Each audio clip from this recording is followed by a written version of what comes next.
Bonjour Zola. Bon bah, je vous laisse vous présenter. Bonjour, c'est Zola David qui utilise. Je vais vous présenter ma présentation. On va commencer avec un plan simple qui va consister à l'introduction. Ensuite, on va parler donc, euh, du plan d'apprentissage. Après, on verra mon CV, enfin, pas entièrement, parce que sinon ça pourrait être un peu long. Et enfin, on terminera sur mes objectifs. L'introduction, donc en gros, pourquoi j'ai décidé de faire cette formation? J'ai actuellement un bac+4 spécialisé en stratégie digitale de la marque. Et c'est toujours bien d'avoir de nouvelles compétences. Et j'ai aussi envie d'avoir un Master 2 et retourner dans le digital. C'est vraiment la principale raison pourquoi j'ai décidé de reprendre mes études. Voilà, j'ai 29 ans et je pense que je suis encore jeune, donc je pense que c'était le bon moment pour reprendre mes études. Alors Zola, je vous coupe, mais le problème c'est que je vois pas la présentation en entier, c'est rogné sur les côtés.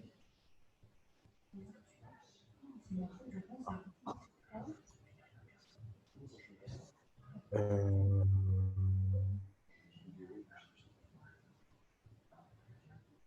ok, j'essaie d'arranger.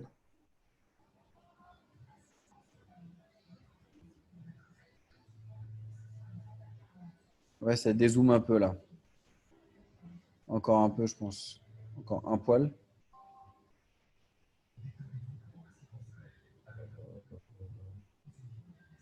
Bon, voilà.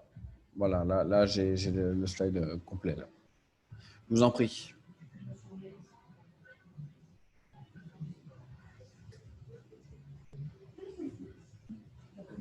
Ah, c'est revenu.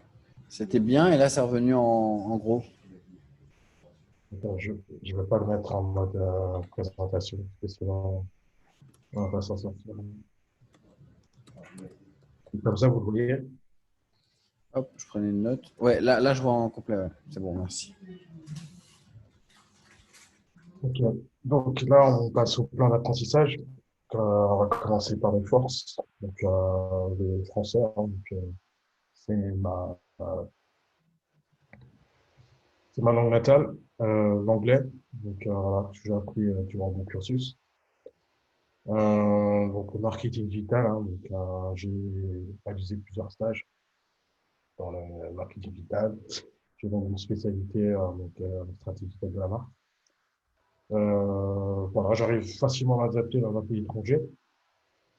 Donc, actuellement, j'habite en Irlande. Mes faiblesses, la motivation. Hein. Ça peut arriver d'avoir une petite baisse de motivation, mais bon, l'important, c'est de remonter la pente. Il y a aussi, il y a plusieurs années hein, que j'ai arrêté mes études. Euh, voilà, je crois que j'ai arrêté mes études, j'avais peut-être 4 ou 5 ans, mais ça commence à se faire. Enfin, les opportunités, bon, le marché de l'emploi irlandais, hein, il y a pas mal d'offres malgré le Covid-19. Ça recrute encore. Il y a beaucoup de recrutement, donc plutôt positif. L'e-commerce Dublin, pourquoi? Parce que aujourd'hui, c'est la capitale hein, de ce qui est de la technologie, c'est la capitale de l'Europe, hein, c'est Dublin. Voilà pourquoi je suis venu là-dessus. Me diversifier, alors, voilà, en me formant, en apprenant des choses que je ne connais pas, donc c'est important. Offensive, dans ces cas-là, affaires, c'est important de me perfectionner hein, mon anglais. Voilà, hein, soit en sortant, en ce moment c'est un peu compliqué vu le contexte, mais bon, en espérant que la situation s'arrange très rapidement. Je dois aussi être curieux. Alors, les préventives, donc, être motivé. je pense aussi que c'est important d'être organisé, hein, donc avec mon emploi du temps, et aussi une bonne hygiène de vie. Donc, je pense aussi à moi, faire du sport, m'aérer la tête, sortir, enfin, c'est Ouais. important. Enfin, ensuite, pardon, les menaces. Donc, concurrence sur le marché de l'emploi, avec, soit en France, en Irlande ou ailleurs, il y a toujours concurrence, c'est normal, ça fait partie du marché de l'emploi. Le Covid-19, mine de rien, il y a des offres d'emploi, mais il n'y en a pas autant qu'avant. Euh, c'est le contexte de ça, c'est normal. Donc, en défensive, donc construire mon réseau en Irlande, c'est important. Donc voilà. Et aussi, construire son réseau avec LinkedIn, j'ai déjà un peu commencé. Mhm. Je poursuivrai plus tard, quand je pourrai plus sortir, enfin, quand plus m'ouvrir, parce que là, c'est pas évident. Me démarquer de la concurrence en diversifiant mes compétences. Une raison de plus aussi pourquoi j'ai repris mes études pour acquérir de nouvelles compétences. L'urgence, était simple. J'ai trouvé simplement donc, augmenter mes compétences en obtenant mon master 2.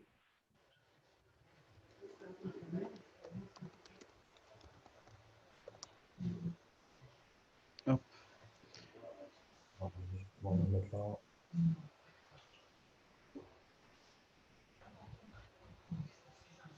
C'est bon pour vous, vous voyez ou... Ouais, ça a rezoomé. C'était bien juste avant et là, d'un coup, ça rezoome.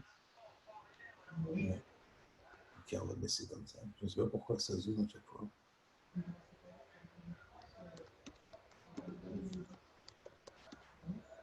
Alors, mon CV. Alors, je vous ai mis vraiment les principales expériences. Ouais. Parce que je ne peux pas tout mettre. Ça ferait trop long. J'ai vraiment mis le Oui. principal. Là, actuellement, je Alors, suis, on peut retrouver le CV ailleurs. Tout va bien. donc, actuellement, je suis conseiller technique. Donc, ce que je dois faire, c'est assister tout ce qui concerne les iPhones, les iPads, les Apple Watch, donc au téléphone. Donc, je dois apporter des solutions techniques. Si jamais j'ai pas de réponse, toujours une solution, je le transfère à mon superviseur technique qui prend le relais. Et donc voilà. Donc je fais ça au quotidien, en plus de ma formation avec Open Classroom. Donc voilà, pour l'instant ça se passe bien. Donc l'intérêt aussi de cet emploi, c'est que je parle en français, mais mes notes sont en anglais. Tous les logiciels que j'utilise sont en anglais. Donc ça me permet aussi d'améliorer mon anglais technique et mon esprit de synthèse en anglais. Donc je trouve que c'est très positif. J'étais aussi commercial en assurance, un conseiller en assurance chez la SFM, juste avant de venir chez Apple. Donc c'était intéressant parce que je ne connaissais pas du tout l'univers des assurances. Donc je déchargeais devant des assurances, c'était vraiment spécifique à des objets technologiques. Donc tout ce qui était ordinateur, PC, portable, mode connecté. Donc voilà, donc ça. On n'a pas souvent des assurances spécifiques, souvent on a une assurance routière. Voilà, c'était vraiment une assurance touriste toute cause, à des tarifs qui allaient de 3,90 € à 15,99 €. Donc c'était vraiment abordable pour toutes les bourses, donc c'était plutôt intéressant. Conseiller commercial, donc j'ai aussi été commercial chez Free, c'est un autre domaine, je vendais vraiment des Freebox. C'est intéressant. Aujourd'hui, Free, ça fait partie quand même une des plus grosses boîtes françaises qui fait partie du CAC 40. Donc c'était intéressant. Je suis resté 2 ans. Mais voilà, j'en garde de bons souvenirs. J'ai aussi été compte manager, ça c'est en anglais ça signifie, en français c'est plutôt commercial web. Donc moi en gros ce que je devais faire c'était je devais gérer des bases de données dans lesquelles il y avait de la data, enfin des emails dans lesquels je devais envoyer des emailing, avec plusieurs moyens de rémunération, donc soit du coup par clic, du coup par action, ou du coup par lead. Donc voilà. Là, c'était à Barcelone. Donc voilà, c'était des Français qui sont installés à Barcelone. Et moi, je travaillais pour le marché français. Donc voilà, c'était intéressant. Puis c'était mon premier emploi après la fin de mes études. Donc voilà, commencer à Barcelone, c'est plutôt, pas, c'est plutôt pas mal. J'étais aussi chef de projet web chez Distrib'Get. C'est un peu similaire à ce que j'ai fait à Barcelone, mais là, c'était beaucoup plus de prospection. Je devais chercher des nouveaux clients pour la boîte, hein, pour Distrib'Get. Et dès que je trouvais des clients, ben, je pouvais commencer à faire des campagnes d'emailing euh, avec les clients que je trouvais. Donc voilà, c'était vraiment à la fin de mes études. J'ai exercé cette fonction pendant 4 mois. C'était mon stage pour mon Master 1. J'ai bien aimé. Après, ce que j'ai aimé, c'est rechercher des clients parce que clairement, là, c'est du pur commerce, quoi. C'est pas facile tous les jours. Mais le jour où vous trouvez un contrat, où vous signez le contrat, vous êtes super content. Parce que c'est l'aboutissement de votre travail, tout simplement. Et j'ai aussi exercé dans la fonction de community manager, dans deux sociétés différentes, hein. À Paris Story, donc c'est un musée, hein, qui raconte l'histoire de Paris, comme son nom l'indique. Et je suis aussi Mancola, qui est dans du cola.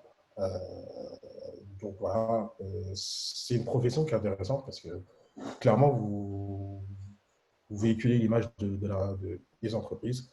Donc, je gérais principalement le Twitter, le Facebook, avec, je parlais de, des actualités, voilà.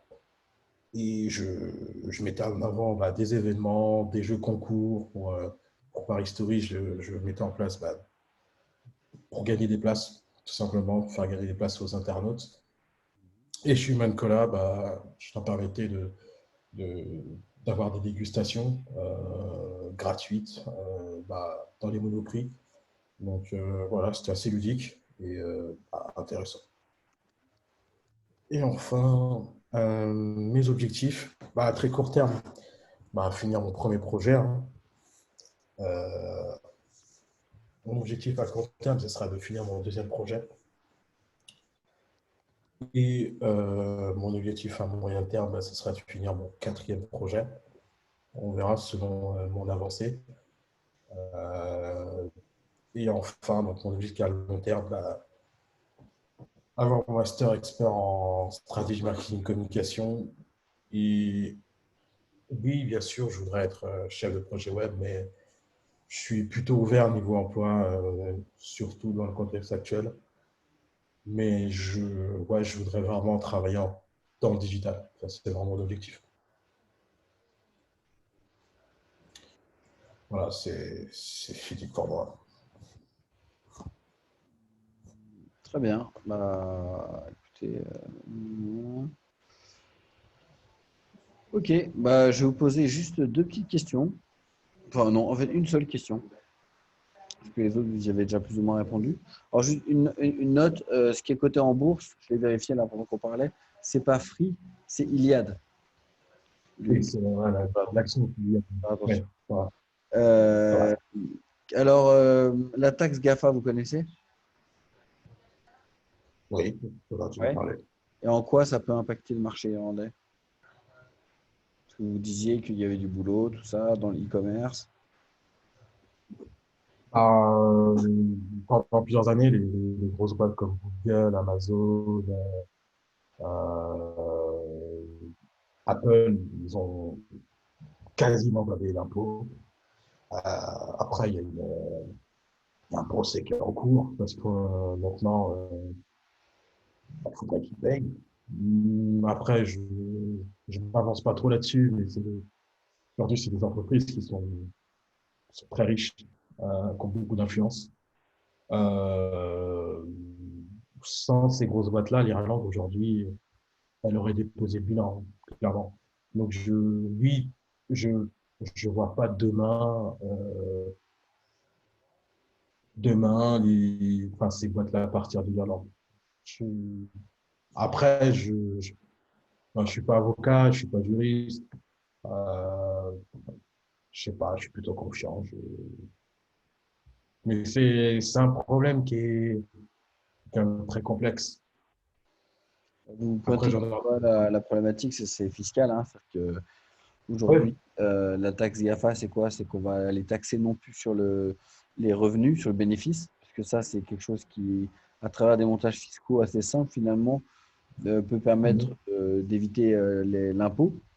Mais maintenant, on va payer une taxe, ces entreprises-là du e-commerce, une taxe directement sur le chiffre d'affaires, là où il est Ouais. localisé, là où il est perçu. Et donc bah là, d'un coup, les GAFA, pour leurs activités de vente en ligne, hein, pas Apple quand ils vendent des smartphones, enfin, c'est pas ça le truc, c'est plutôt le reste, les services en ligne qui sont concernés. Mais pourquoi ils rapatrient le chiffre d'affaires, les bénéfices en Irlande? C'est parce qu'en Irlande, le taux d'imposition est très faible. Du Ouais, ouais. coup, C'est leur pour ça qu'elle... fiscal fait que bah, nous, les Français, on ne capte pas la plus-value qu'ils réalisent sur notre marché. Enfin, on a ouvert le marché on a ouvert notre marché à ces pays-là, mais ils ne jouent pas le jeu parce qu'ils ne payent pas la taxe, entre guillemets, le ticket d'entrée. Donc, on leur met la pression, sauf que demain, si ils se rendent compte que la taxe devient trop forte et que la pression fiscale est trop forte, peut-être qu'ils vont trouver d'autres moyens d'atteindre notre marché en se délocalisant ou bref. Et du coup, bah, Ouais, qui paye les GAFA en Irlande, vous l'avez dit, hein, c'est bah oui, non seulement le pays dépose le bilan, enfin, je ne sais pas si on dit déposer le bilan pour un pays, mais enfin, en tout cas, une faillite, quoi, moins de revenus. économique, Mais quoi. non, mais et pour vous, bah, il y aurait moins de boulot, quoi. En plus, vous êtes chez Apple en ce moment. Oui, et après, moi, je suis jeune. Demain, si j'ai plus de boulot en Irlande, ça ne me dérangerait pas de revenir en France Ouais, ou ailleurs, hein, mais ou ouais, aller non, dans un mais c'est autre ça que pays. vous avez bien compris le Hein. lien. Je vous rappelais le détail, mais alors par contre, ce que vous disiez sur le procès qui est en cours, je crois qu'il est terminé maintenant. Ça concerne autre chose et c'est avec Facebook. C'est plutôt un problème de data, partage de connexion, consentement, tout ça. Et c'est pas énorme, hein, je crois que c'est 100 millions ou c'est pas de l'ordre de ce que la taxe GAFA va imposer, quoi. Ok, bah c'est tout. Alors, j'ai quand même une remarque sur les objectifs. Je crois qu'on en avait parlé, des objectifs court terme. Alors, long terme, très bien. Court terme, très bien. Enfin, très court terme. Moyen terme et court terme, j'aurais bien aimé que ça varie un petit peu avec court terme, par exemple, commencer une formation en anglais ou je sais pas trop quoi. Et moyen terme, être plus à l'aise sur l'aspect inbound marketing, vous voyez. Ouais. Un truc un peu plus travaillé que juste marquer mon premier projet, mon deuxième, mon quatrième. Bon, peu importe. Le principal, c'est aussi l'objectif long terme. Voilà, bon, bah écoutez, j'ai pas de questions supplémentaires, donc je vais mettre fin. Merci, Zola.